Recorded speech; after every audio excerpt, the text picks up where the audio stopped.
জুলাই সনদে স্বাক্ষর না করে এনসিপি রাজনীতি থেকে ছিটকে যায়নি বলে মন্তব্য করেছেন জাতীয় নাগরিক পার্টির আহ্বায়ক নাহিদ ইসলাম।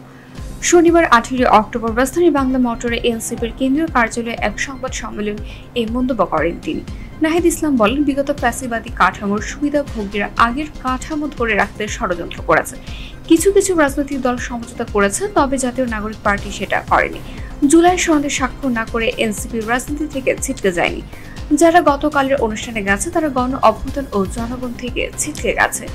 তিনি আরো বলেন, জুলাই সনদের স্বাক্ষর কেবল একটি আনুষ্ঠানিকতা হয়েছে, জনগণের আকাঙ্ক্ষা বা চাওয়ার কোনো প্রতিফলন গতকালের স্বাক্ষর অনুষ্ঠানে ঘটেনি বলে আমরা মনে করছি।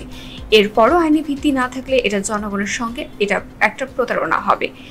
যেসব রাজনৈতিক দল জুলাই সনদে স্বাক্ষর করেছে তাদের নিয়ে আমাদের কোনো আপত্তি নেই, এটা আনুষ্ঠানিকতার জন্য তারা করেছে, তবে এটাকে এখন আইনি ভিত্তি দেওয়ার দাবি জানাচ্ছি।